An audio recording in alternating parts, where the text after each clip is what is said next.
the rest of our platforms. So if you are watching right now on DawgNation, the DawgNation app, we want to say thank you for making our 1st and 15 rollout go really successfully. So here is what you can do in honor of all that. Hit us up with an email, info@DawgNation.com. That's info@DawgNation.com. And the first 3 emails we get today, we're going to give you a DawgNation Invasion to Charlotte t-shirt. I don't have mine to show you. I meant to bring it today. I forgot to. But we will give some of these away. So first 3 people to send an email to info@DawgNation.com, you get a chance to win that t-shirt for today. And we'll do this on our 1st and 15 here over the course of the next few days, just as a way of saying thank you for making this rollout very successful. All right, we're ready to bring on we're on Facebook, we're on YouTube, we're on the app, Twitter, Twitch, everything else. We're on all the other platforms there as well. So let me remind you about today's show. On a serious note, Kirby Smart did address some COVID concerns for his program yesterday. This got a lot of national attention. The honest truth is I might not have brought it up on the show had it not gotten as much national attention yesterday as it did, so we'll touch on that some. Having to reboot the offensive line a little bit now that we know for a fact that Tate Ratledge is injured and out for the year. We'll cover that. But a lot of the show today is going to be focused on the Georgia offense, how it improves. I told our video audience a moment ago that I think there are 3 ways that can happen pretty easily. But unfortunately, those easy ways only lead to incremental improvement. One big step, though, that could lead to exponential growth of the Georgia offense, we will touch on that today, too. So it's a busy show. Glad to have all of you with us. It's DawgNation Daily, the daily podcast for Georgia Bulldogs fans, presented by Engineered Solutions of Georgia, and it begins right now. Today's episode of DawgNation Daily is brought to you by Engineered Solutions of Georgia. Dial 678-ESOG now for a solution to your foundation and waterproofing problems. Presented by DawgNation.com. This is DawgNation Daily, the daily podcast for Georgia Bulldogs fans. Here's your host, Brandon Adams. So one of the things we said on yesterday's show, it was a day for celebrating. It was a day to be really, really happy about a Georgia win against Clemson. One of the great, moments I've had in a stadium watching Georgia play in really quite some time. It was a really thrilling thing to be a part of. I was very thankful to have had that experience both with the game. My family was lucky enough to be there with me, or I was lucky enough to have them there with me, I guess is what I mean to say on that. Our DawgNation Invasion before the game, fun post-game show after the game. It was just a great day. And sometimes you kind of get caught in that moment. You look around, you're like, wow, I can't believe I actually get to do all this. What a great day all of that was on Saturday. I was just so thankful for all of it. But you've also heard this said in football sometimes. Coaches talk about a 24-hour rule that, hey, if you lose, you got 24 hours to mope around about it. If you win, you got 24 hours to celebrate. But after that, you got to move on to the next thing. And so around here a little bit, to be totally honest, the high of the win against Clemson hasn't completely worn off, I would say, for me yet. And in the studio, hopefully that vibe comes through that we're still pretty happy about what Georgia did against Clemson. But it is appropriate. You got to get back to work. You got to get back to business. And for Georgia, the expiration of the 24-hour rule means now you got to look at what happens next. And a lot of that is going to be about improving the Georgia offense. Now, here's what we're going to do on today's show. I'm going to try to give you 4 ways in which Georgia's offense can get better as the season progresses. And a lot of this is going to be based on things that Kirby Smart said yesterday. We're going to be fairly audio heavy today because Kirby did talk a lot yesterday about the offense. He was asked a lot of questions about that, shared a lot of feelings about, kind of what they did do against Clemson, what they need to do more of as we move through the future. So I'm going to let Kirby Smart's words hold the day here a little bit. We're going to play more clips from him than we typically would on a given show. So we'll do some of that with you. And here is the point I think we're going to kind of build to. That of the four ways in which Georgia's offense improves over the course of the rest of the season, or the 4 ways that it can improve over the course of the rest of the season, I think 3 of these are actually fairly easy. 3 of these are just going to kind of happen. And on the basis of those 3 easy things that are about to occur, then I think that Georgia will see some what I would think of as incremental improvement. In other words, a percentage of growth, slightly better, a step up in terms of performance. However, the 4th one of these, the final one that I'm going to get to, is not an easy, obvious step to take. It is a much more difficult, much more challenging step to take. But the good news about that, though, is that if Georgia can take that final step, then that can lead to not incremental improvement. It can lead to exponential improvement. Think about like data plotted on a graph. I've never been very good at math, but think about the way in which data gets plotted. Not the slight rising up towards the right, but the hockey stick style growth, right? Where you're kind of down here and suddenly the performance shoots way up to the top, way up to the right, the kind of hockey stick style growth, exponential style growth. There is a thing that Georgia can do that can lead to exponential growth, but it is not easy to do. We'll talk about all that coming up in a moment. First of all, let me begin with this.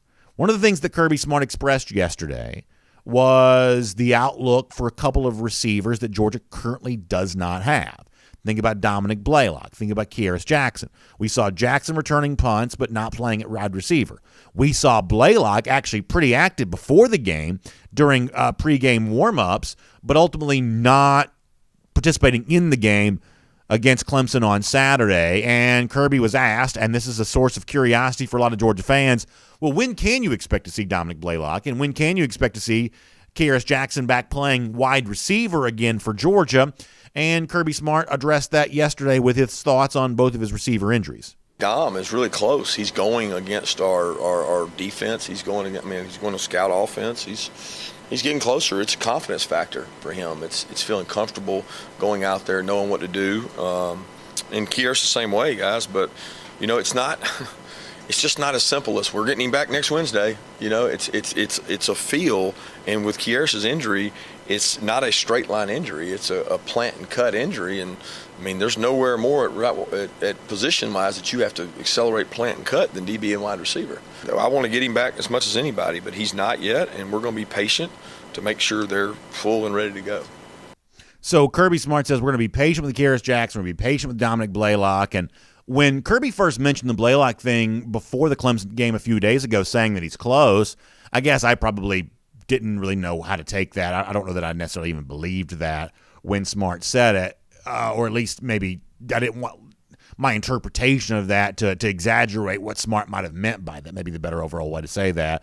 But after seeing him kind of go through the warm-up type stuff on Saturday, maybe he really is close. Maybe he really is getting closer to being able to play than maybe I initially thought. But the one way that we can know the Georgia offense is going to get better, this is simple and it is obvious.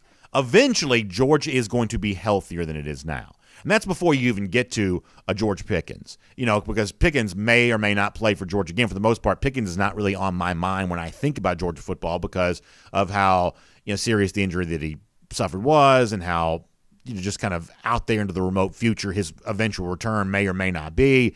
Pickens is not really on my mind when I think about Georgia football right now.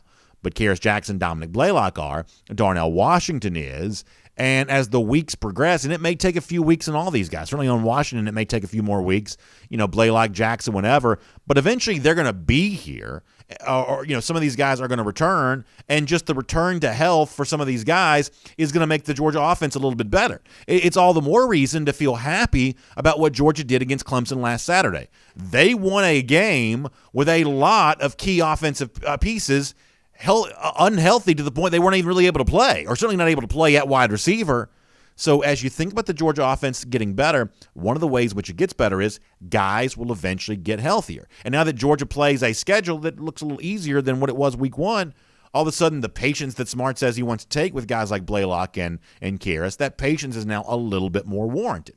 But now let me move on to this. Smart also addressed another receiver by name yesterday, and that's Jermaine Burton. I think a lot of the audience to this show would echo some of the things that we've said, that Burton was a guy that we had higher hopes for against Clemson than ultimately what was borne out. I don't know that Burton played a great game on Saturday against Clemson. I think of Burton as, among the most talented pass-catching threats in the Georgia offense. I was hoping to see him be a bigger part of the Georgia offense than he was on Saturday against Clemson. And Smart, being asked directly about Burton yesterday, also shared some interesting insight, and I think the words that Smart uses here leads us to another way in which the Georgia offense can take some incremental steps towards improvement as the season progresses. This is Kirby again. Dom is really close. He's going against our of the last, we have 26, 29 practices before camp. We had 15 in the spring, so let's roughly say that's 45. I bet you he's practiced out of 45 practices 10 times. 15 times he's been able to practice. So he's missed a lot of time. And he was already a young player last year and grew. So I think for him, he knows that his upside and his best football is in front of him. And he's done everything we've asked in terms of getting well, rehab, and pushing himself. But he's not in game shape. He's not in game speed, and we got to improve that. We got to work on it. And he's certainly a very talented football player that we're excited about, and he will help us be explosive. And he just got to practice more. So Kirby says he's got to practice more, and obviously some of that's related to some health issues that he's dealt with. But other parts of that are related to the fact that Burton is still a very young player. He was a guy that had some nice moments as a freshman a year ago, but as Kirby said, listen, he's only had a small number of even practices at the University of Georgia, given some of the injury time that he may have missed this past spring, and just given the fact that he's only been on campus for a little over a year now as it is. And there are a few high-profile examples of freshman wide receivers who step onto a college campus, and they are seemingly great from the word go. And we all notice all of that. We get a lot of attention. We give a lot of attention to players like that. But I think those rare instances obscure the fact that for the most part, receiver is still an experienced player's position. For the most part, there are outliers, obviously, and we could cite examples of those, of young players who were good right away.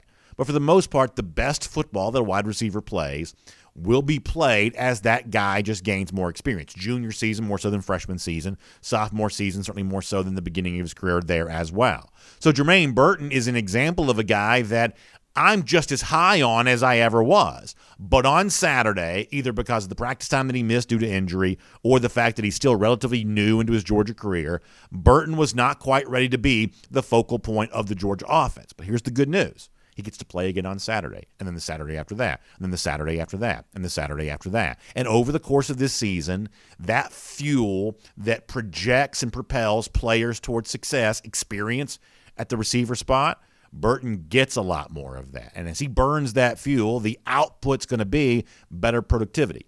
The experience that guys like Jermaine Burton are about to gain over the course of the next few weeks will make them better by the time Georgia gets ready to play some of its other big games later on in the season. So if you're looking for reason number 2 that Georgia can expect some incremental improvement on offense, guys like Burton, who probably did not have their best game on Saturday, get the experience over the course of the next few weeks that give them a chance to be better in games that matter later on in the season. So if you're scoring at home right now, here are 2 ways in which Georgia gets better offensively. We talked about both these already. Injured players getting healthier, young players getting more experienced. Now, reason number 3 that Georgia can expect some incremental improvement on offense also relates pretty closely to something that Kirby Smart said yesterday. He was asked about JT Daniels, what he saw from Daniels in the game, how he combated what Clemson was trying to do defensively.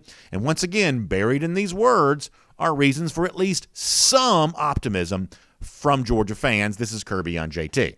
I think all the talk about the weapons he has and doesn't have is mute point. Like that's what everybody wants to talk about, and you can make excuses for me, for JT, for Coach Monk and whatever. Besides the point, we got good football players. Okay, so we got to take the football players we have and be explosive. It doesn't matter who's out there. We got to be explosive. We got to get better at it. The way they played us, and of what our game plan was to protect JT and get the ball out and have some different protections and do some different things. The game plan was to not get in 3rd and longs. We didn't get in many 3rd and longs. How many sacks did we give up, guys? 1. Go check Clemson's average per game. Okay, so the game plan was to be efficient and being manageable down in distances, get the ball out of JT's hands. I feel like we did a good job of doing that. We didn't do it consistently enough to score points. So we have to do that better to be able to score points.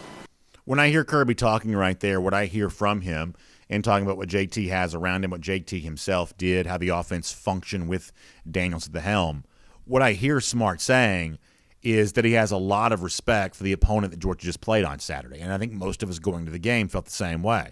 That Clemson did have a well-established pass rush. Their front 7 had a history of playing big in big games.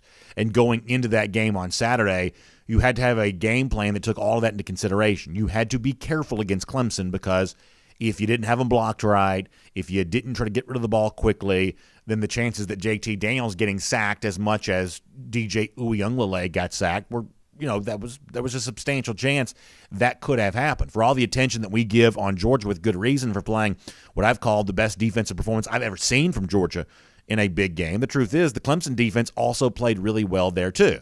So if you're looking for reason number 3 for some incremental improvement from the Georgia offense as the season goes along, this goes without saying, but I'm going to say it out loud anyway. The competition is about to take a step down, at least in terms of overall defense. Now, as Group of 5 teams go, UAB has a pretty good defense, but it's obviously not what Clemson brings to the table. The next few SEC games that Georgia will play in the following weeks, defensively, those are not teams that have the same level of talent that Clemson brings to the table. So some of what you could see from the Georgia offense in the next few weeks is going to be growth on the basis that you're no longer playing a team with Brian Brzee or a team with Miles Murphy or a team with, on and on you go with some of these big names. All of a sudden, you're not playing a team that has that same level of defensive talent anymore, and the Georgia offense may get a little bit better because of that. So once again, we're up to 3 ways in which there is some incremental improvement for the Georgia offense that could occur. Injured players getting healthier, young players getting more experience, the quality of defenses that you're about to play kind of going down, and that leads to Georgia offensive output that's likely to go up. However, deep down, here's what we all know. That Georgia actually needs more than just incremental improvement. Georgia needs to take a gigantic step forward with what I would call exponential improvement, being way better than they were offensively on Saturday, and frankly, way better than the program has been offensively the last couple of years. Now, the good news is there is a step that Georgia can take towards that. The bad news is it is not an easy step to take. I'll tell you about that, but first, let's take a moment to introduce the show. My name is Brandon Adams. This is DawgNation Daily, the daily podcast for Georgia Bulldogs fans, presented today by Engineered Solutions of Georgia. And glad to have you with us today, no matter how you get to us, live on video, 10 a.m., Facebook, YouTube, Twitter, Twitch, radio at noon on Athens Sports Radio 960 The Ref, podcast on all the various podcast platforms, and live on video starting at 9:45 every morning, and then throughout the rest of the show there as well. At DawgNation.com, right there above the fold at the top of the website page, and on the DawgNation app there too. Now, we did something fun today as a part of what we're calling our First and 15. So if you've never watched the show live on DawgNation.com or live in the DawgNation app when the First and 15 begins there at 9:45 a.m., let me give you an incentive to check out and see us tomorrow, because this morning we gave away 3 DawgNation Invasion t-shirts. Big celebration for the win against Clemson. Obviously, a look back. It was a terrific weekend for DawgNation. Really good-looking DawgNation Invasion t-shirt. I meant to bring mine today and just forgot to, so I apologize for that. But the point here is that we gave away some of those on our First and 15 this morning. So join us tomorrow, and we'll give away some more of those when you check us out starting at 9:45 a.m. on the DawgNation app, DawgNation.com, for a lot on that. Connor Riley's also stopping by in a moment there, too. But first, let me remind you, today's program brought to you by our friends at Engineered Solutions of Georgia. And listen, with all the rain that's moved in lately, you know all about the foundation waterproofing issues that can be caused by it, and some of you have even seen evidence of that in your own home. Well, it's time to take a step to do something about that. Reach out to my friends at Engineered Solutions of Georgia. Now, I love doing business with ESOG because they're proud partners of UGA. They've been supporting Georgia Bulldogs football for a long time. That makes them fun to do business with. They've been huge friends of ours here on DawgNation Daily as well. A just real ally for us as we try to deliver this content each and every day, and I'm grateful for that. And I am confident they can take care of you when it comes to your foundation, your waterproofing needs. They have 2 full-time engineers on staff. They know all about what your home needs, what it's currently dealing with, the evidence you've seen. They can tell you what it means. So please check them out. Easy phone call. Simply dial 678-ESOG now. That's 678-ESOG now. That'll get you in touch with Engineered Solutions of Georgia. As I said a moment ago, Connor Riley coming up. We'll do a Kroger Fresh Take with him. Connor in Athens yesterday, a part of a Kirby Smart press conference, some Georgia players speaking there too. A lot came from that. We'll try to break all of that down here coming up in just a little bit when we do a Kroger Fresh Take.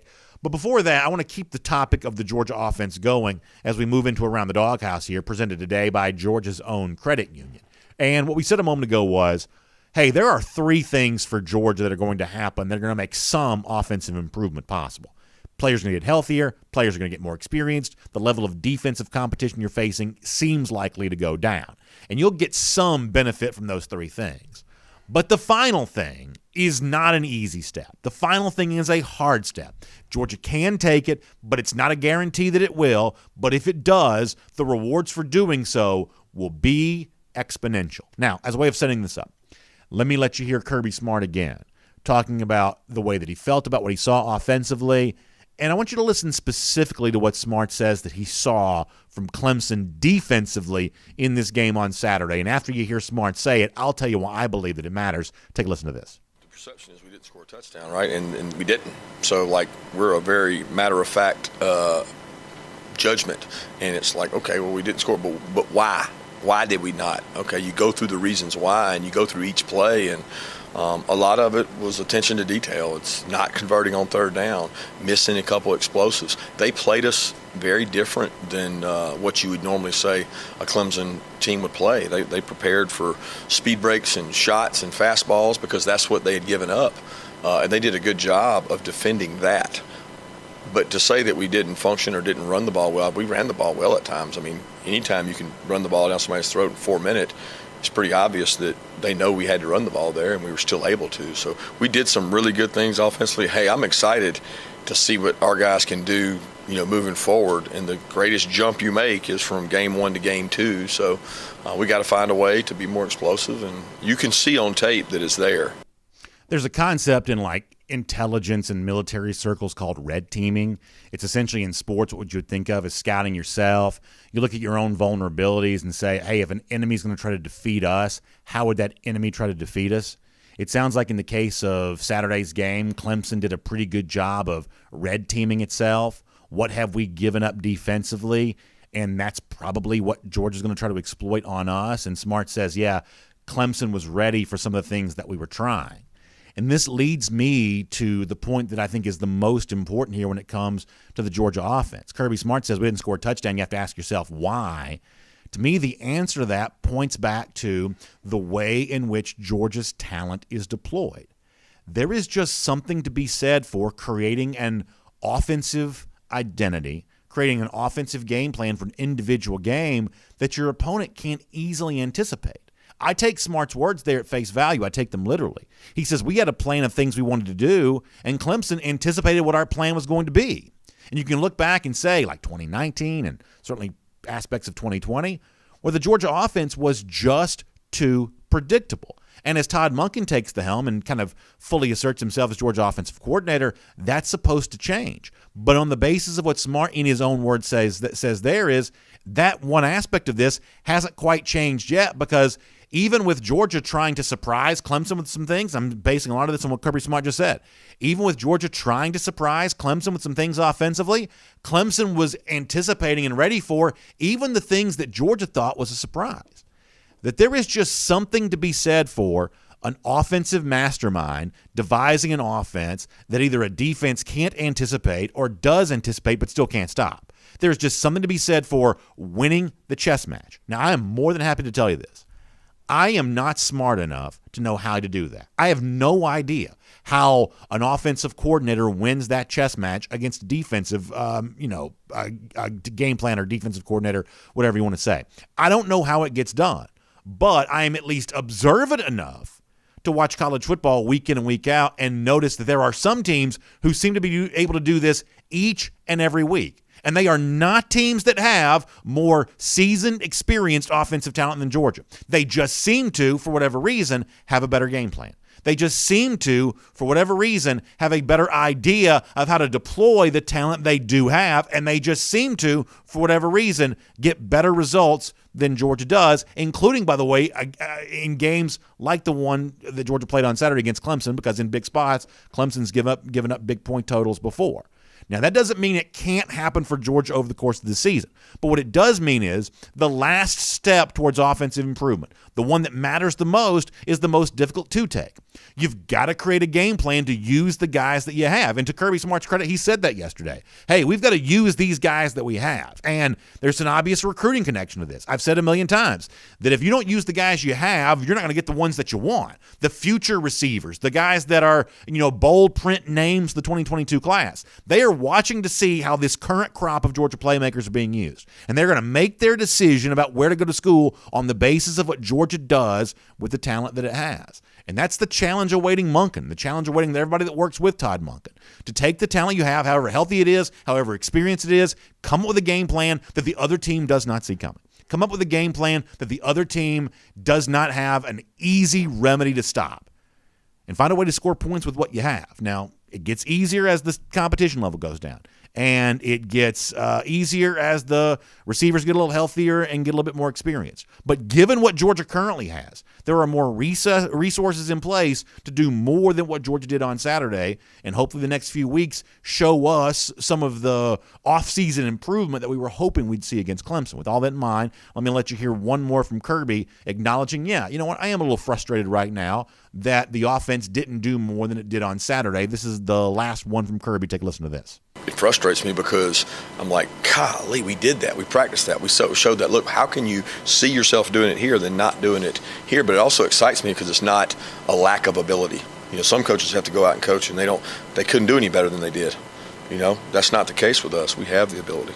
I like that from Smart Theo. We have the ability. We've got the talent in place. It's one of the reasons why I've hammered home the point the last few days of ultimately the job of all college football, but certainly in this case, the Georgia offense, it comes down to the suits, not the boots. It's the officer class, not the rank and file infantry soldiers in the field. It's the job of the coaches to make the offense work. And if it doesn't work, you can't blame the players because it's the coaches who are making the millions of dollars. It's the coaches who have the play card in their hand. It's the coaches who convince these players to come to Georgia with big promises about what they do once they put the silver britches on. It's the coach's job to get more out of the offense. And this Saturday against UAB, hopefully that is exactly what we'll get a chance to see. That is Around the Doghouse. It's presented today by our friends at Georgia's Own Credit Union. And Georgia's Own Credit Union offers you something great right now, a chance to get in on a Visa Signature or Platinum card. Now, when you do, there are all kinds of great incentives for you on that, including a chance to make contactless payments, which is super easy and convenient. You can also earn Flex Rewards, which can be used for anything. I'm talking about gift cards, travel, cashback, merchandise,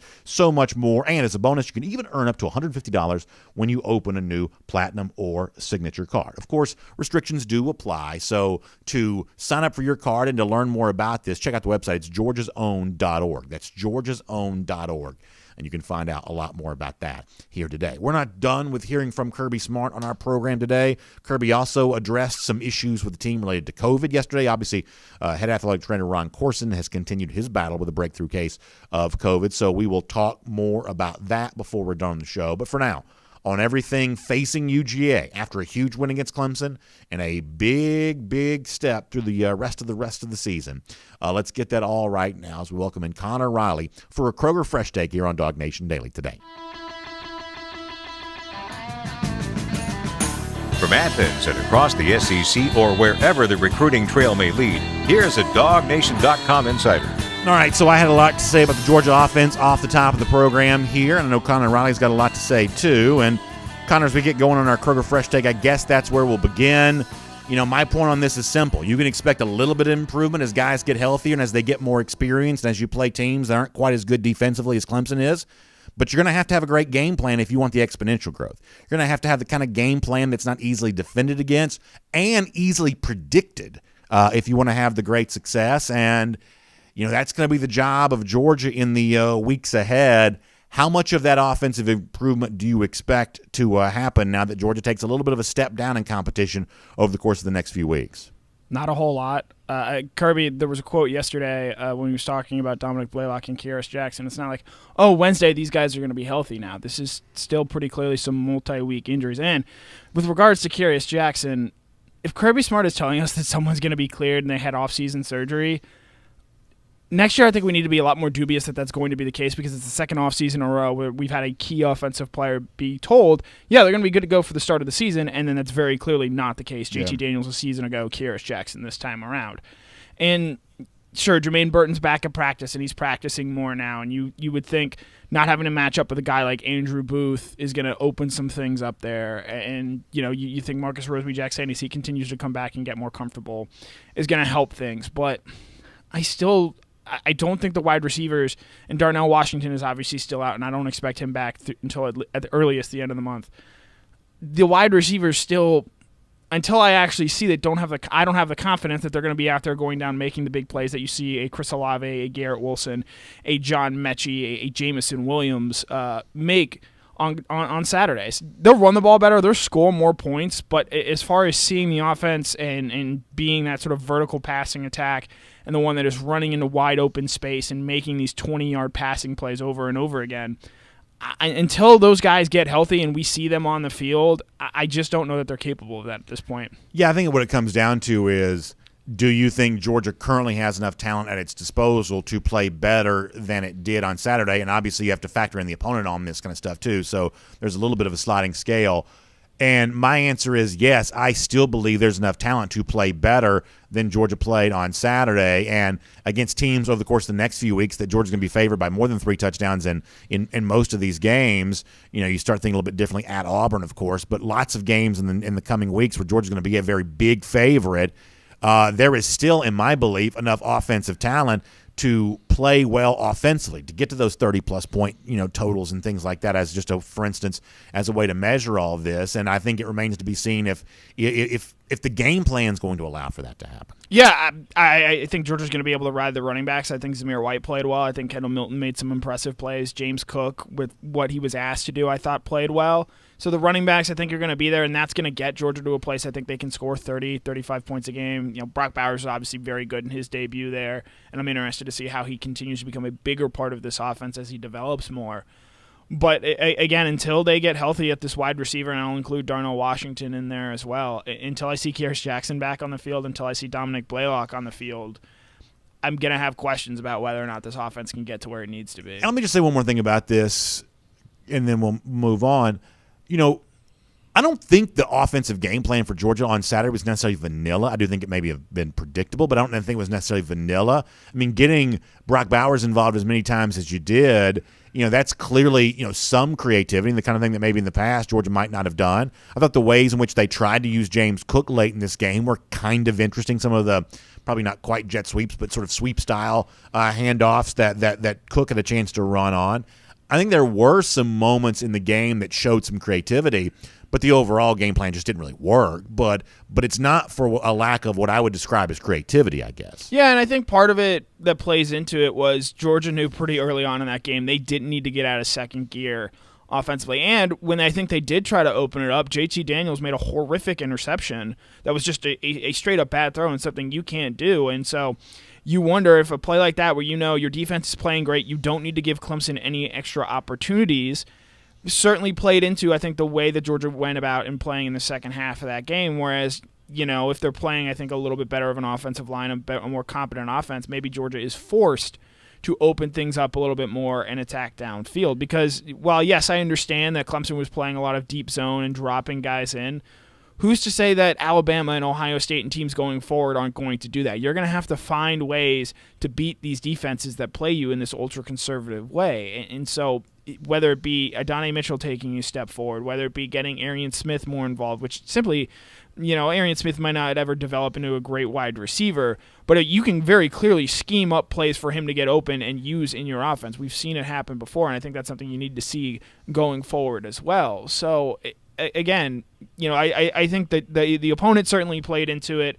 The way the game was unfolding, where Clemson was going to struggle that entire game, and so that certainly played into it. Whereas if Georgia's hand is maybe forced by a better offense, you wonder if that changes the way they play it. Yeah, I mean, just real quick here, and I said we're going to move on, but I want to say one more thing. I mean, you watch enough football on Saturdays, you don't have to be an offensive coordinator yourself to see that anybody can throw deep and anybody can throw short. But it takes a true devious mind to devise these intermediate routes, middle of the field, middle of the zone.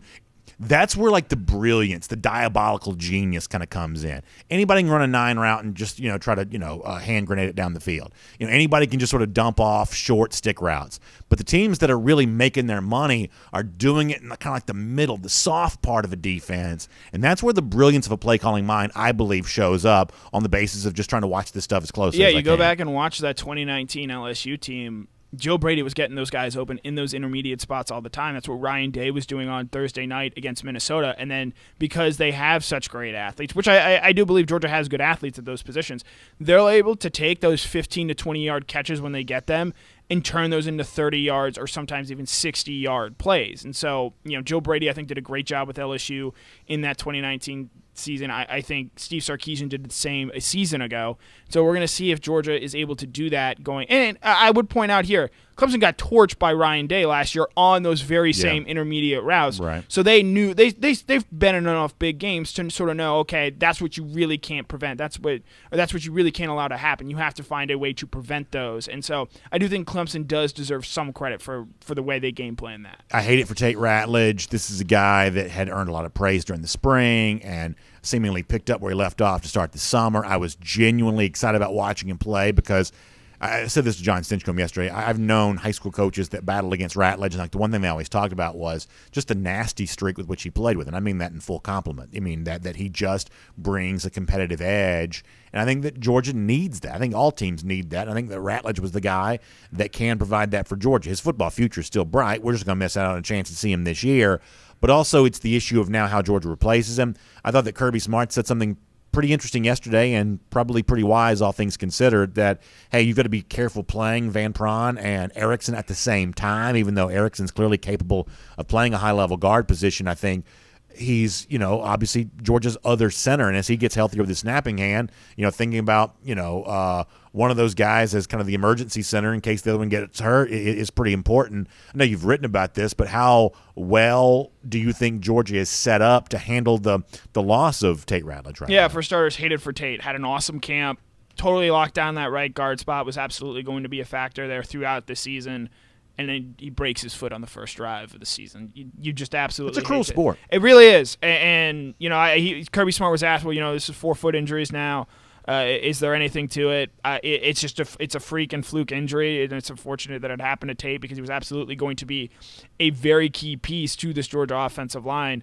I thought the point Kirby Smart made yesterday on Van Pran and Erickson was very interesting, and my immediate conclusion, coupled with something else that he said, I think it's Broderick Jones' time. Yeah. I think we're going to see him potentially start, certainly play a lot on Saturday, but potentially start for Georgia. I thought Kirby Smart, when he brought up Broderick Jones unprompted, when he brings up guys unprompted in the manner in which he does, I think that's very encouraging. So I think what you'll probably see is you'll see Jamari Sawyer move down to left guard, Justin Schaefer move over to right guard, and then Broderick Jones move into that left tackle spot. And obviously Warren Erickson is still going to play quite a bit, but Kirby Smart outlined exactly why they want to be careful and cautious there. And I got a chance to see Warren Erickson's hand yesterday. Looked quite painful. So they're going to want to be careful there. And I think this does open up a path for Broderick Jones to get on the field. And I can say that after things were pretty quiet on the Broderick Jones front for a pretty good long while, I had been hearing some buzz about Jones lately anyway, kind of off-the-record type stuff. So there had been a little bit of chatter leading up to Jones getting a chance to play some on Saturday, and as you said, now being brought up unprompted by Kirby Smart. So there's a pretty good little bit of what is it? I guess smoke to that fire. That it sounds like Jones is coming on at the right time, which does give the Georgia the luxury of now playing Salyer at his more natural position. Although shouts out to Jamari Salyer because by all did you hear Miles Murphy's name called at all on Saturday? Yeah, I tell you what, Jamari Salyer really seemed to put him in handcuffs on Saturday. Again, we probably won't have time to write about this or discuss it in full. Jamari Salyer, if Georgia didn't have 2 5-stars waiting to play at offensive tackle, Jamari Sawyer could be at a first-team all SEC level left tackle. He was incredible on Saturday night, and I think moving him down to guard, Broderick Jones is almost certainly going to have some growing pains, but to your point, he sort of started to separate himself the second half of fall camp. Certainly, I think pull away a little bit there from Amarius Mims, and it's going to be interesting to see because he is a guy who, if he's able to put it all together, can be an absolute star in this league. He's just got to, display in comparison to Tate.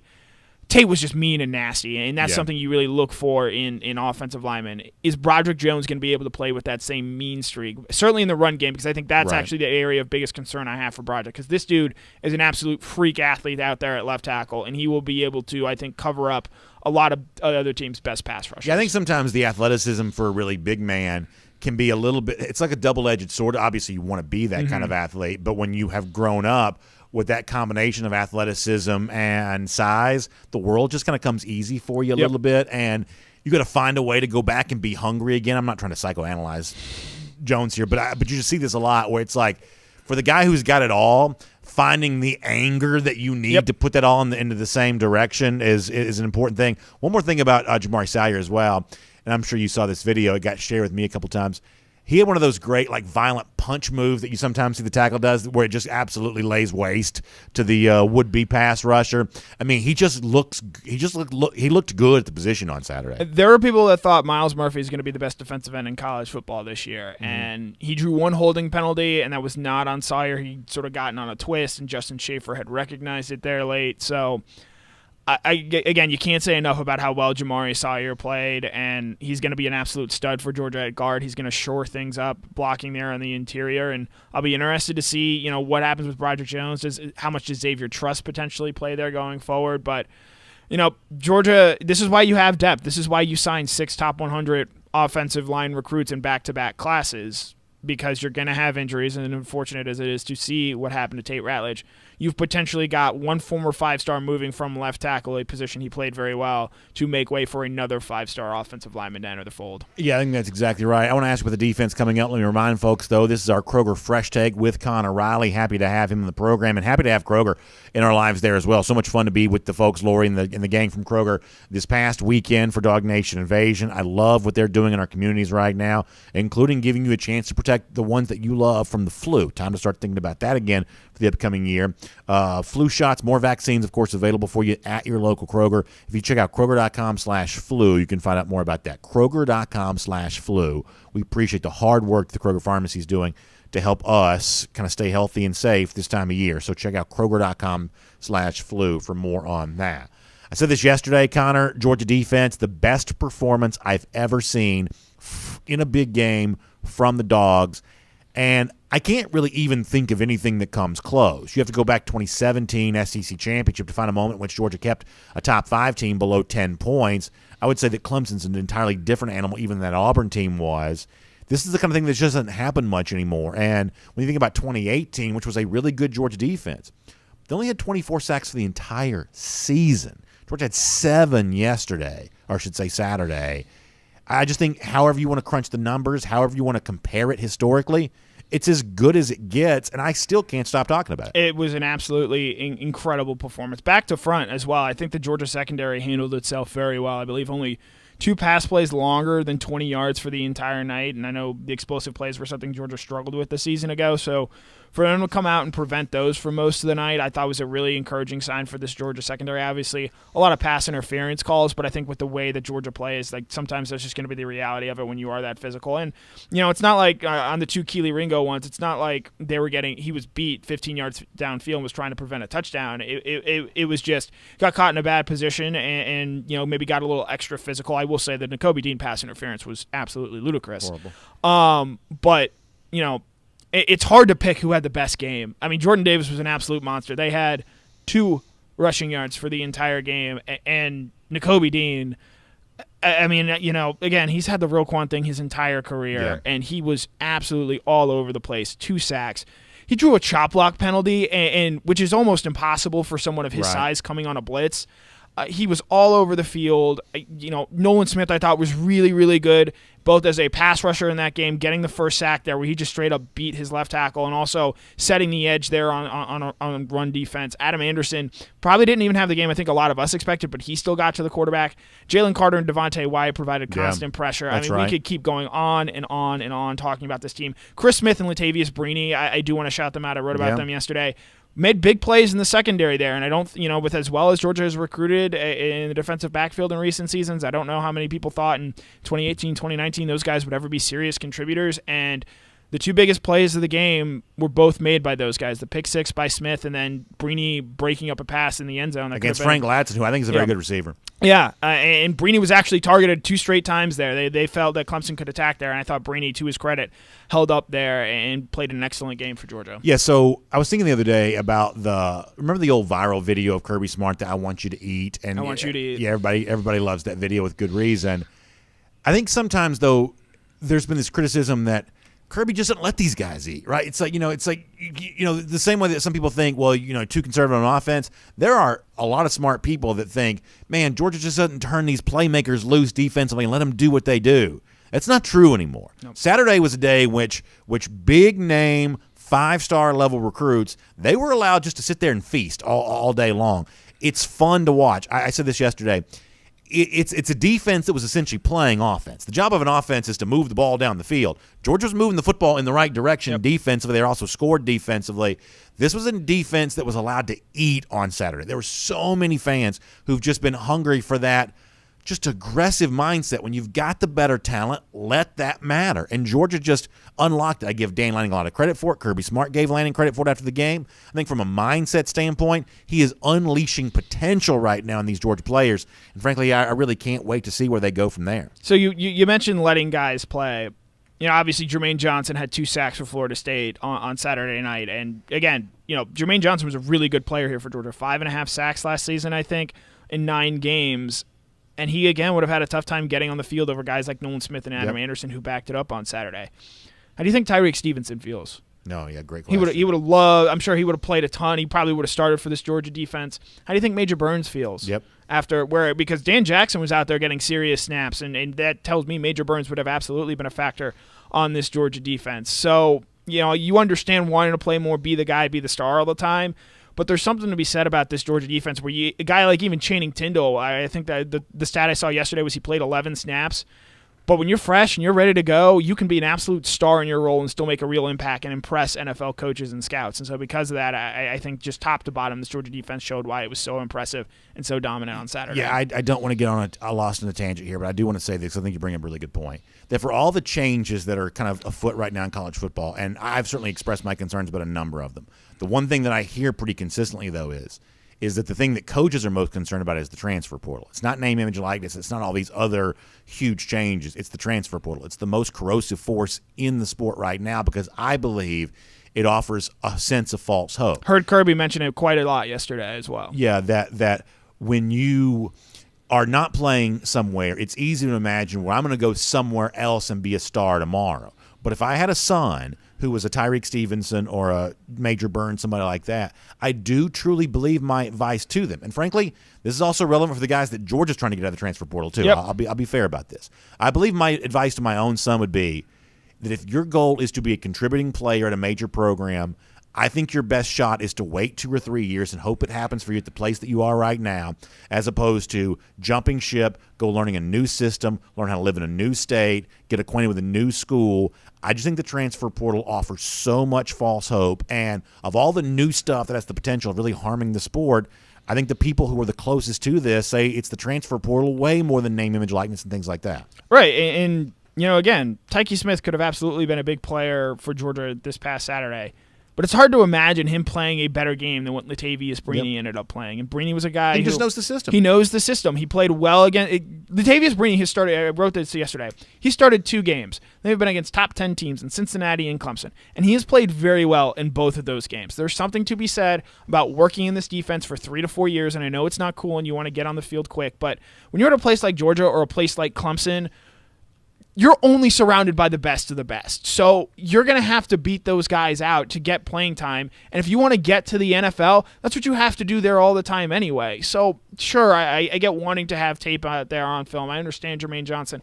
And, Jermaine, I think, actually probably made a move that was right for him because he is going to be able to, I think, showcase more what he is able to do. But there's also something to be said for the guys like Smith and Brini who are going to show as well, and Channing Tindall, that, hey, I can be an NFL contributor. I've shown on a limited sample size that I can go in, be a good teammate, play my role to an excellent level, and do my job, and that's going to help me out later on in life. All right, we've gone very long here. The COVID remarks from Kirby yesterday got big national attention. Do you have anything you want to say on this? I think part of it is, hey, don't be surprised if you see a player who tests positive for COVID, even though we have high vaccination rates. There are unfortunately going to be breakthrough cases, as is the case. You look at the Cowboys, Zach Martin, their starting right guard.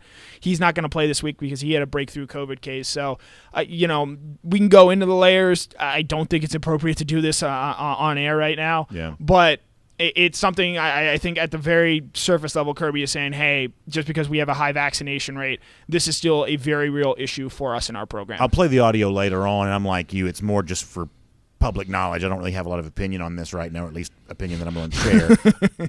But from a fact standpoint, if a Georgia player is currently out who is vaccinated, that means that he was showing symptoms and being sick. Correct. I mean, that doesn't mean hospitalized, but correct. But if a player is out who was vaccinated, then he got sick from his breakthrough case. Correct, because you only have to test if you start showing symptoms. All right, so we'll leave that there for now. Connor, thanks for being here as part of our Kroger Fresh Take here today. We'll look forward to reading a lot more from you at DawgNation.com in the days to come. Yep, as always, was a pleasure, B.A.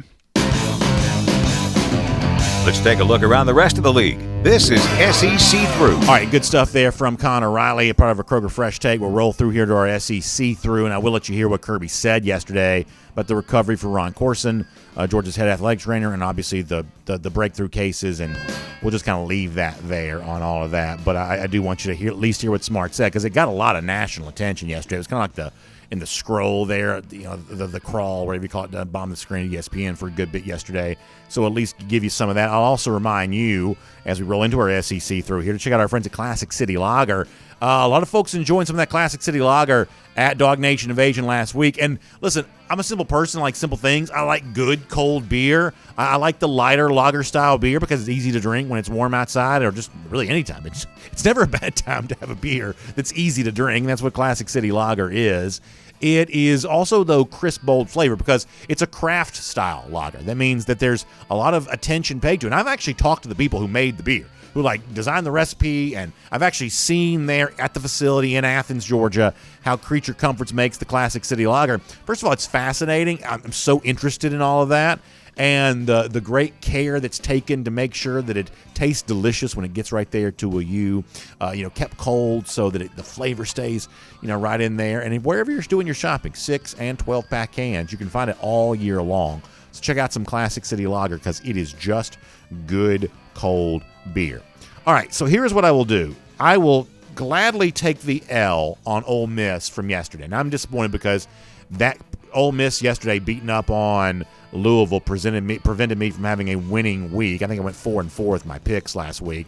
Ole Miss Louisville not able to cover against Ole Miss yesterday. Very dominant performance by the Rebels. So I'll gladly take the L on this for right now. I am not ready to totally change my opinion on Ole Miss on the basis of just one game. Admittedly, ran the ball, played defense, did some of the physical things yesterday better than I thought they would. Not that I didn't think they could run the ball. Obviously, with Jerry Neely, you have a chance to be a good running team. But beyond just throwing the ball around, beyond just being good in the passing game, Ole Miss showed some real physicality yesterday. And to think they did that without Lane Kiffin is a noteworthy performance. And it contributes to what was an awful weekend from the ACC, from really the word go, pillar to post, just embarrassing. And Louisville getting, just absolutely whitewashed by Ole Miss. And by the way, I love the powder blue uniforms from Ole Miss last night. That looked really good. It's a big-time performance. I'm still not high on Ole Miss for the season, and maybe I'll be stubborn on this, but for now, I'm not going to change my mind wildly on the basis of just one game. But I also had Louisville covering yesterday, so admittedly, I got to take the L on that. I'm going to start looking ahead to week 2. There are some interesting games in the SEC, and one of the things that you see this week that you don't see a lot of, there are many instances on Saturday where SEC teams are underdogs to non-conference opponents. South Carolina has been a slight underdog to East Carolina this week. Pitt is a slight favorite at Tennessee. That's a very interesting game. Historically speaking, there's a lot of tie-in to Johnny Majors. I think both sides are planning on honoring Coach Majors on Saturday. Obviously, Majors was a great coach at Pitt. You remember him coaching against Georgia in the '76 Sugar Bowl. Also went on to be a good coach at Tennessee there too. So both sides honoring Majors here. And for Tennessee, if you start thinking about the chance of having a winning record, they are an underdog to the Panthers. But this is one of those games that Tennessee conceivably could win. It was not always a thing of beauty against Bowling Green in week 1. Pitt, Tennessee is a fascinating game. Florida's against South Florida on Saturday. There's all kinds of intrigue around Florida. They got key defensive players in the transfer portal but still playing. You've got Anthony Richardson occupying a number of roles, it would seem, right now. Emory Jones, not quite sure what to make of that right now. That's pretty interesting. A&M's at Colorado. At least on the road in a Power 5 spot, worth paying attention to. Arkansas, Texas, I've been excited about for months. Reynolds Razorback Stadium is going to be rocking and rolling on Saturday. And admittedly, I've been calling for the upset. I'm not going to change my mind on that. Texas was pretty good week 1 against Louisiana. I had that. I thought Sarkisian would be ready for his opening test there. This is a spot where I think if you're Texas, you got to be really careful because Arkansas plays an incredibly tough schedule. There's a moment in this season where they're just going to wear down. They did a year ago, right? By the time we saw Arkansas against Missouri end of season, they were not the same team they were earlier in the year. They were also dejected by having, some officiating calls go against them, things like that. Knowing that there is tough sledding to come for Arkansas, I think the Razorbacks throw the kitchen sink at Texas on Saturday. That's a great football game. We'll have a lot more thoughts. NC State's Mississippi State. Mississippi State's awful. I am show you how big of a dork I am. I am so excited about Missouri and Kentucky. This game is fascinating to me. And the whole world seemingly is going to be on Kentucky. Will Levis, the new Wildcats quarterback, is getting a lot of positive attention right now. But, man, I think this is a pretty big spot for Missouri on Saturday. I'll go ahead and give you a little bit of a hint on that. A pretty big spot for Missouri, all things being equal. Big national game is Oregon-Ohio State. That's a lot of fun. It's the noon start. What else from a national standpoint? I guess that's about it, nationally speaking. Yeah, that's about. Oh no, I'm sorry. Iowa State. Pardon me. Battle of the Cyhawk Trophy. Pardon me, indeed. With game day in Ames, Iowa on Saturday for Iowa and Iowa State. And we laughed at Iowa State as a playoff contender. They were lucky to win week one. I think they're going to get handled by the Hawkeyes on Saturday. And that'll pretty much do that. So for all those ESPN analysts who wanted to show us how smart they were by proclaiming Iowa State to be a playoff contender, the expiration date on those takes, I think, is going to come due on Saturday. So fun stuff with Iowa State, Oregon, Ohio State, and an interesting crop of SEC games where some SEC teams are underdogs in spots where you're not necessarily used to seeing that. And we will make that your SEC see-through. And here on DawgNation Daily, presented by Engineered Solutions of Georgia, I want to turn our attention back to UGA here for a moment. As I said before, y'all are tired of talking about this. I'm tired of talking about this, but I see this on high school football every Friday for our games on Peachtree TV and CBS 46. And you heard this from Kirby Smart yesterday. There is still obviously a lot that's happening on the administrative level, the coaching level, in terms of managing the COVID stuff. Georgia's head trainer, Ron Course, tested positive. According to Kirby Smart's own words yesterday, there are players who are dealing with this. In fact, more so than what Georgia's kind of used to. So kind of opinion-free on this, presented without comment. Here is Kirby Smart yesterday on some COVID concerns that Georgia's still dealing with. Ron's doing good. He's had a tough run. Ron's the hardest worker I've ever met in my life, and he's never not been at this building on any day. He never not been here 2 days in a row, including spring break and off time, and it's killing him, I think, to not be here. And his health seems good, and hopefully he'll be back. But I'll be honest with you guys, I'm as concerned as I've ever been. We have 3 or 4 guys out with COVID, and we have a couple staff members that have been out with COVID here recently. So for us, we're at our highest spike. And people are talking about vaccination. Well, these are people that are vaccinated. I mean, we're talking about breakthroughs. And so that concerns you, not only for the players on your team that are unvaccinated, that are playing and not playing, because we want everybody to be safe, but it concerns me for the players that are vaccinated that we could lose one. And to see that it's at the highest we've been since fall camp right now. And I think there's this relief that you guys feel like, oh, well, everything's back to normal. Well, it's really just not for us right now, because we have the most we've had right now in quarantine. I mean, I'll try to be careful how I say this because, as I said before, no one cares about my opinion about anything beyond, football. But I think if you want players vaccinated, you have to have a policy in place that strongly incentivizes vaccination. In other words, I don't think you want to do too much to punish vaccinated players. Otherwise, I just think that raises a bunch of, unpleasant questions. The other thing is, for players who might test positive but aren't showing excessive symptoms, do you have to have some tolerance for that, knowing how pervasive this, Delta strain seems to be? These are all things for smarter people than me to try to figure out, but it is a tough challenge for coaches right now, because it may be even to some degree tougher than it was a year ago, because a year ago the thing was, well, you just keep everybody away from everybody at all times, and that was thought to be the best idea then. But there was always a way to do more, which is more restrictions, more distance, more. Maybe that worked, maybe it didn't, but the pathway that you were supposed to travel was a little bit more clearly defined. In 2021, I would say that the plot points here are not quite as easily traversed, and so Kirby Smart certainly finds himself in kind of a tough spot here. And Obviously, it's the kind of administrative task I'm sure he never thought he'd be dealing with. On a much happier topic, let me remind you that I gave you some of the big games for the upcoming week. Don't forget, later on this week, we'll have Go With The Flow. We'll make our picks against the spread. When we think about spread stuff around here, we're thinking about our friends at BetUS, America's most beloved sports book. They've been doing this for more than 25 years, and you do not last this long in this industry unless you're taking good care of your players. With player perks, incentives, and everything else. And as a way of showing you how true that is, keep in mind that when you sign up for a new account there at BetUS, when you go to betus.com and when you use the promo code DN125, the DN stands for DawgNation, DN125, you're going to receive a 125% sign-up bonus. Simple words here. You put in $100, they're going to give you an extra $125 on top of that in your account. That's what it means by 125% bonus. You can get involved with the college stuff. It doesn't have to be college football, though. It could be pro football if you're more interested in that, baseball down the stretch, MMA, international soccer, really all of the stuff that's going on. You can get in on all of it. Ryder Cup coming up there as well. BetUS.com, promo code DN125, 125% sign-up bonus. Just make sure you use the promo code DN125 at BetUS.com. All right, so here on the show each and every day, and we had somebody in our Dog Nation comment section bring this up earlier, we like to give away our golden shoe, and a lot of times it's a Gator Hater roll call. Obviously, Georgia fans love taking shots at the lousy, stinking Gators, and we love when they do so.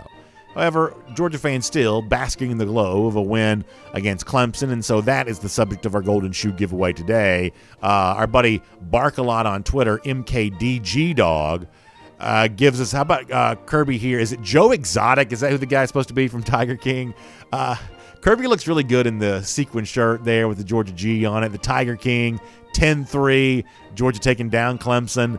Yeah, I am here for that. Kirby is Tiger King, and clearly on Saturday, all the dogs led by Kirby with the Tiger Kings. So good stuff there to Bark-A-Lot. You are a golden shoe winner for today. By the way, speaking of the lousy, stinking Gators, what Clemson got on Saturday, Florida's got coming to them 53 days from right now. I'll see you tomorrow on DawgNation Daily, presented by ESOG. And on video, time now for our R.S. Andrews Cool Down, where we'll take your comments here and remind you that if your air conditioning unit goes out, R.S. Andrews can replace it for you. In many cases, the same day. You just have to find them online at rsandrews.com, and they'll do good stuff for you. We will go on DawgNation.com with comments, on DawgNation Facebook, DawgNation YouTube, the whole deal here. I'll do some YouTube coming up in a moment. Let me shout out the folks on the DawgNation.com here, there, too. All right, get signed back in. Hold on. On DawgNation.com, H&M says he thinks that Bama will lose a game to either Ole Miss or Auburn. It's interesting. Alabama is not one of these teams that's always perfect. They have won stacks of national championships, and you have to give them credit for doing so. But over the course of this run, last decade or so, they've also had regular season losses at times too. They lost to Ole Miss in back-to-back years in 2014, 2015, lost to A&M in 2012, lost 3 times to Auburn, lost to LSU in 2019.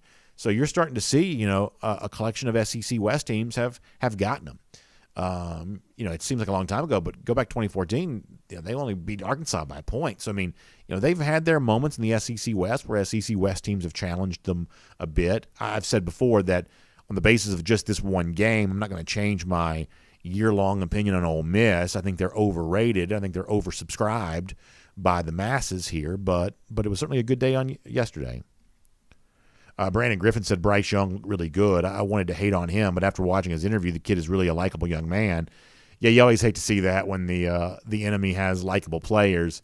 And, it's also a little tough to watch that. I talked before about, there are some masterminds that just seem to get something out of their offense each and every Saturday, no matter how much the personnel may change or who they may be facing. And it seems like what Alabama has done is kind of established a set of offensive principles, and that the coordinator who steps in this case Bill O'Brien, kind of steps into an offensive framework that's already in place, and he operates within that. He doesn't ask the players to operate within his own identity on that kind of stuff, and that really works.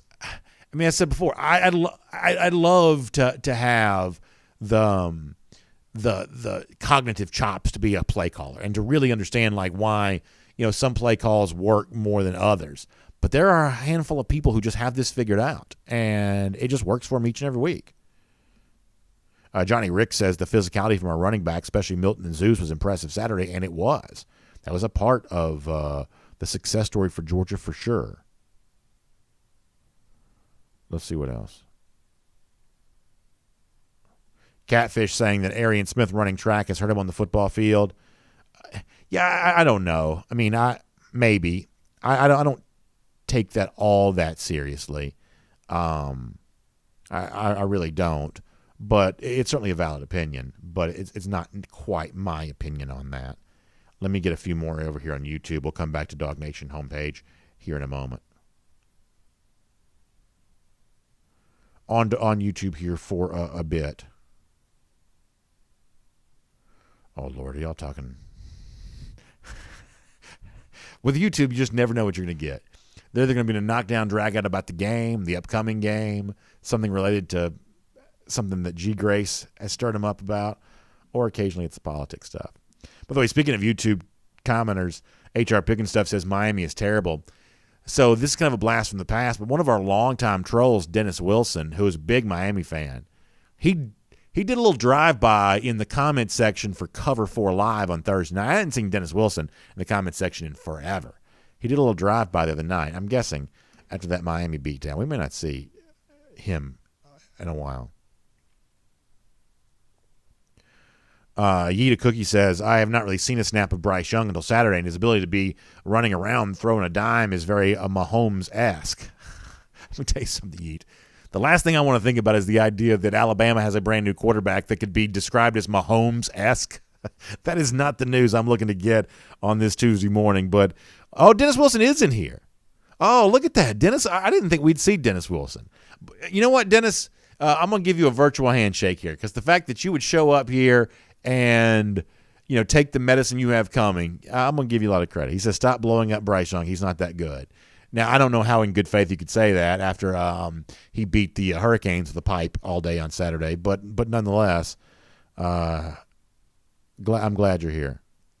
Howard Eubanks says UAB is going to show up. Dogs need to keep chopping, open up the offense, and continue to put quarterbacks on their back.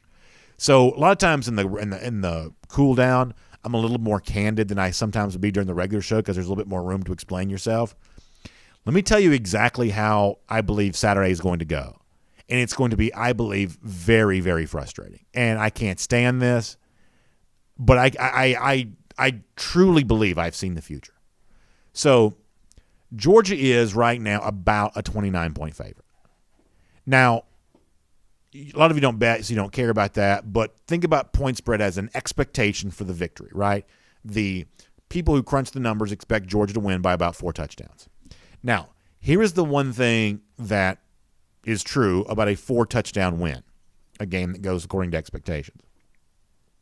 That does not mean that Georgia starts the game with a 28-point lead. Georgia starts the game at 0, and they work their way to a 4-touchdown win by the end.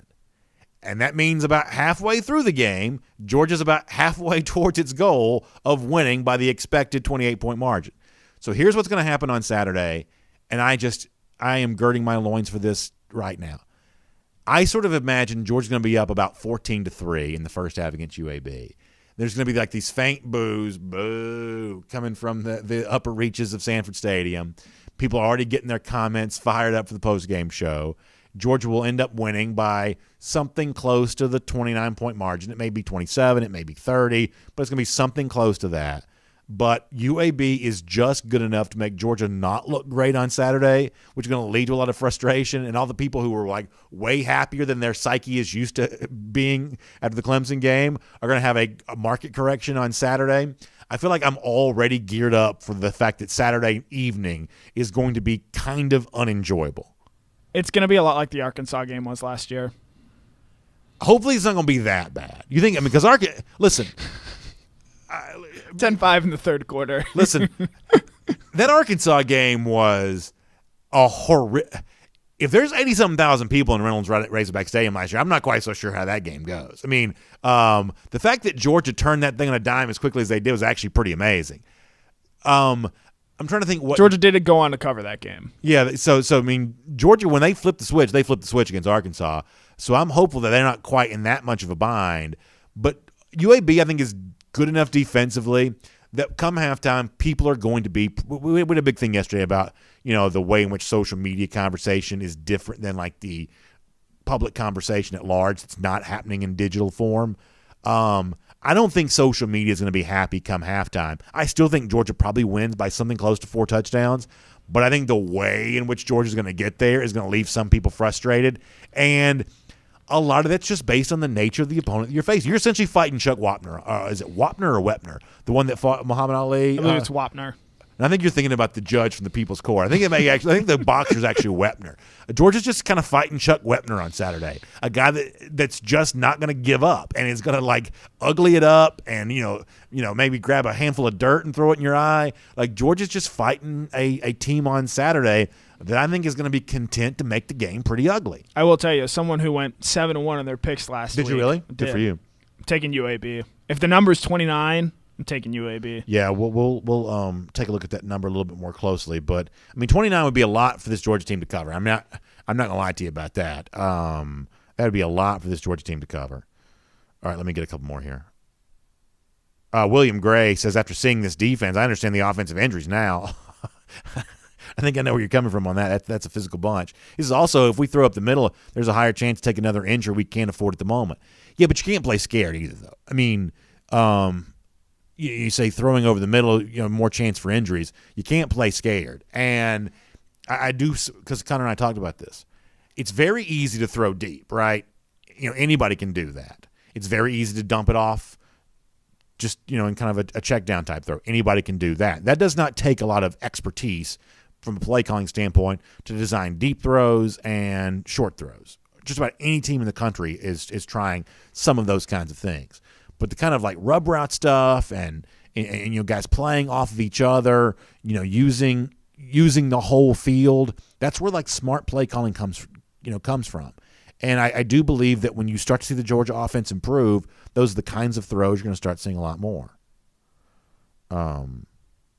Buzz LOLOL has UAB beating Georgia next week.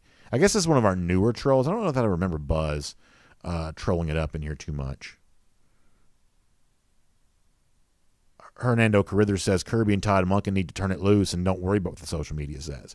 So, Hernando, I understand where you're coming from on this. I think you can make a case, though, that if your goal, like mine, is to see Georgia turn it loose and offensively, maybe they should worry more about what social media says, because sometimes, some of the previous play calling things from Georgia offensively have seemingly been done by people who had no concept of what people are saying about them. Not to say that the cheap seats always get it right, but if you want to see Georgia open up offensively, maybe listen to some of the common criticism might be a way of doing that.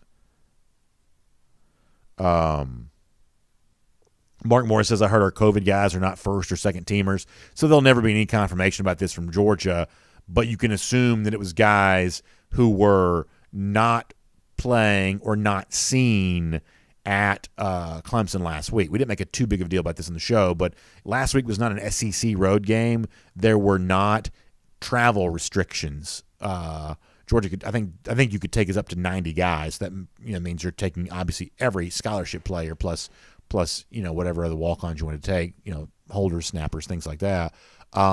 So there were a few players that weren't there, and you could, I guess, surmise what you want to from that. But yeah. Frank Hilton brings up a good point. He says, here's glass half full. Home game crowd versus the web trash throwers. I'd buy the home game crowd being psyched. That's actually a really good point, and I think that's 100% true. My whole life, I've always loved the crowd reaction at home after a big win that occurred away from home. I've always loved this. And I do think home opener after a big win against Clemson, you're going to get a good crowd on Saturday. Had the circumstances been different, maybe not. But you're going to get a good crowd. Now, you're going to get a way better crowd for this UAB game than you're going to get, like, for, say, Charleston Southern late in the year when people have kind of got their fill of football, and it has to be a good game for them to really be paying super close attention. The UAB game is going to be treated like a big deal to Georgia fans. There are a lot of Georgia fans who haven't tailgated in more than a year, really, I guess all of them for the most part.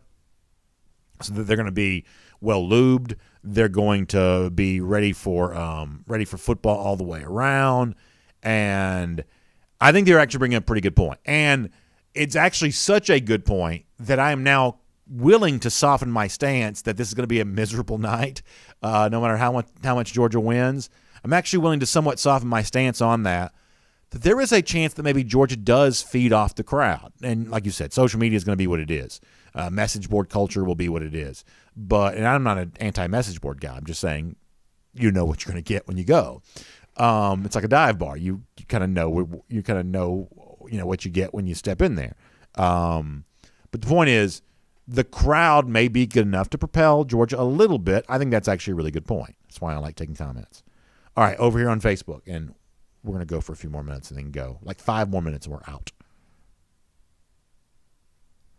Justin Sisk said, in other words, BA just called a lot of y'all spoiled. Let me know if you have available Southern tickets. Yeah, I mean, honestly, like, if you do go, I guess it's a little bit different now because so much of the tickets are digital. It'd be interesting to see. But, Justin, it's always been one of those things, like, if you go to one of those games, you can generally do pretty well at finding tickets for a pretty good price. And the actual season ticket holder does take a bath on these things because, you know, when you think about, like, donation divided per ticket, it's pretty expensive. You know, every Georgia ticket's pretty expensive for the original ticket buyer. But you can usually get one of those, like, late season FCS-type games really for pretty cheap if you want to. I do think it'd be really interesting how the digital transfer's changing all of that. If it's still easy to buy cheap tickets. Because what happens in the past is guy's got 2 tickets in his wallet, and at a certain point in time he just gets tired of holding on to them, and so he just gives them to somebody else. Now that everybody's got like Venmo and transferring and things like that, is that artificially inflating the economy? It'd be a nice thing to cover. Most reporters would never write about it because it doesn't impact them. But it would be nice to kind of figure out how like the digitization of tickets is changing the way in which fans conduct business. Matt Rugavina says, I called it a week ago. We win the narrative, it all turns into, oh, that wasn't a big game. Are you really seeing that, though, Matt? Because I'm not really seeing that. I mean, I mentioned this yesterday to the extent this matters. Like, Joe Tessitore at the kickoff of Notre Dame, Florida State, was like talking about, hey, the big storyline of the weekend, the Georgia defense. He kind of mentioned that unprompted at the start of what itself was a pretty big game with a huge audience. I saw a lot of the, I judge things, but based on what the very broad national sports shows are doing. They were talking some about Georgia Clemson yesterday. I actually don't think that Georgia's being treated as if it didn't win a big game. Now, look, if you're talking about Georgia haters, well, of course they're going to say. I mean, like the one thing that like the people who have like a reputation to uphold, they're never going to change their mind. It's the same thing in lots of walks of life. It's like if your whole like personality is based on something that you think, well, you can't change the thing that you think. If you do that, you have no more personality. So, I mean, there are some people who have no hope but to continue feeling the same way they are on record as having felt. But in terms of like the people that kind of don't cover college football for a living, something like that, I actually think Georgia's gotten some pretty good credit for the win, at least the best that I can tell. And I do pay attention to that kind of stuff.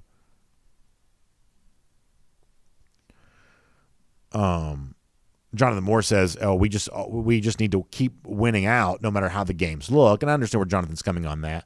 I think we are moving to a portion of the scale. Last week I told you a million times that the only thing that mattered to me was whether or not Georgia won. No one's going to ask you how. They were simply going to ask you how many. How many did you win by, in other words. I think you're now moving into a portion of the schedule where how you play matters because it's who you're playing that doesn't.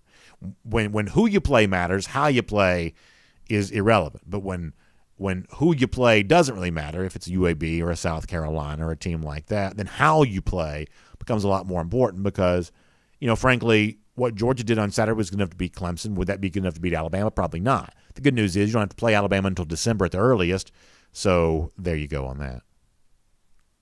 Kevin Cook says, how do the old folks go if it's digital-only tickets? Listen, I'm not proud of this, Kevin. The first time I tried to do one of these digital-only deals where you had to, transfer the tickets, I'm getting better at that now. I'm not gonna lie to you. Now I'm only 40 or whatever. Very early 40s. I don't like that digital transfer. First of all, I told you before, I like collecting the tickets anyway. Some of that digital transfer stuff is not my favorite thing to do because it's easy to mess up. That's the problem. Like, it's easy to mess up. And I don't know. Also, like, all these like ticket websites make you sign in 1,000 different times and then you get locked out of your account. Like, I can't stand that. For all the fees they make you pay to buy these tickets, you'd think they'd have a little bit easier system to use. I say that, of course, except for whichever secondary ticket market company eventually becomes part of our DawgNation portfolio of advertisers. That company is going to be terrific, but you understand what I'm saying. The point is, Brian Whitehead wondering about Cortez Hankton and his development of wide receivers. Yeah, I mean, it's a big year. I mean, look, you've got talented players who everybody in the country wanted. And you do have an obligation to use them. And that's no disrespect to some of the other guys who have lesser recruiting credentials because, I mean, Chris Olave was a 3-star. Justin Jefferson at LSU was a 3-star. Oklahoma's had walk-ons that have had gigantic careers at the receiver position. Not every great receiver was an elite recruit. But if you want elite recruits, then you better use the elite recruits that you have. And so, yeah, I mean, Georgia has a job to use those guys this year. Scott Smith says, anybody have any South Carolina tickets for sale? We should do a swap shop thing one day. Jonathan Moore says you can put the digital tickets in your Apple Wallet. Man, if you think I'm giving Apple my credit card, and that, listen, y'all can do what you want to when it comes to stuff like that. But all these like tech platforms are always trying to get my credit card information. I'm sure they probably already have it for somehow, I don't know. But I ain't giving Apple my credit card. Apple's always like, because you go to that like screen, it's like, hey, you haven't finished setting up your profile yet. And it's always like, I'm not giving you my credit card no matter how many times you ask. I don't care how easy it is to pay. I don't want it to be that easy to pay. I want paying for things to take a little bit of effort. Otherwise, I'm going to stop knowing all the things I'm paying for. But like I said, y'all can do what you want on that. Kevin Cook says, can you wish my wife a happy 60th birthday today? Jackie, happy birthday. Kevin, you're a great commenter. I know you have a terrific wife. And Jackie, I hope you have a tremendous birthday. In fact, as luck would have it, today is also my wife's birthday there as well. So two great ladies sharing a birthday together. So Jackie, happy birthday to all of you. Philip Jordan Wells says paper tickets have cooties on them.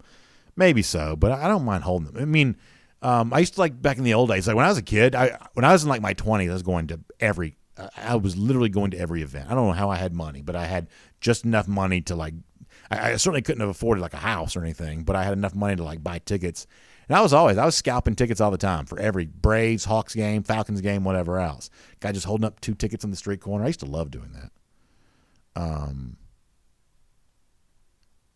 Rich Olenek says paper tickets are gone forever. Yeah, I bought paper tickets for the NASCAR race back when I was in Atlanta. That may be the last paper ticket I ever buy. Bank 6 says Oscar Delp was pleased how we used Brock Bowers. I'm sure, yeah. I feel pretty good about Delp, I guess all things being equal. Paul Moon wondering about Rylan Goede and Brett Seither. Yeah, I mean, I've heard a little bit on Goede as of late that he was really banged up for a while, but he's healthy now. And so I'm hoping that he gets his chance because I still think he can be a good player. Green Soldier says, those Clemson message boards are a dive bar. Friends in low places indeed. Right, B.A.? Green Soldier, you've never been more right than that right there. You've never been more right. CB on Bishop Sycamore. Yeah, I heard they got a new coach. He's like, the misconception that people have about us is that we're a school. I would say that's probably a fairly significant misconception. All right, we got to get ready to go. Let me go back to DawgNation.com for a minute. Randy Glass says, just win and stay healthy. The media is never going to give UGA a break. I don't know, man. I think the media has been pretty kind to UGA all the way around. He says, we win. Now they're complaining we didn't win pretty enough. I don't think, like on this show, we're not going to give any credence to that. I mean, we've said before, you have no apologies necessary when you beat a team like Clemson. And so, I mean, I think you got to pay attention to who you want to acknowledge and who you want to ignore when it comes to something like that, Randy. Back over on Facebook.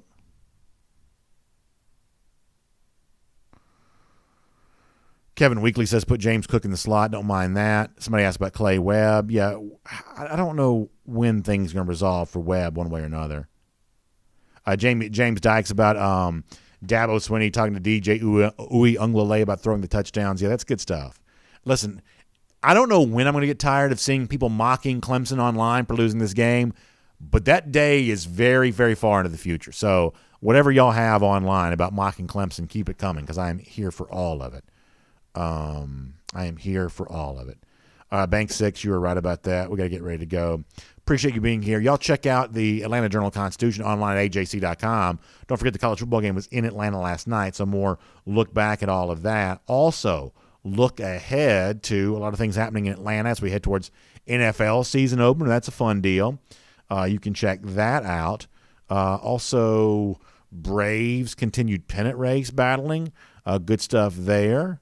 And more reaction to Kirby Smart, his thoughts on the COVID deal yesterday, too. You can find out more about that. And, unfortunately, some rough conditions, at least I shouldn't say conditions, but rough news as far as highway traffic leading to some sad situations involving our Atlanta roads over the Labor Day weekend. So you can read more about that online at ajc.com, too.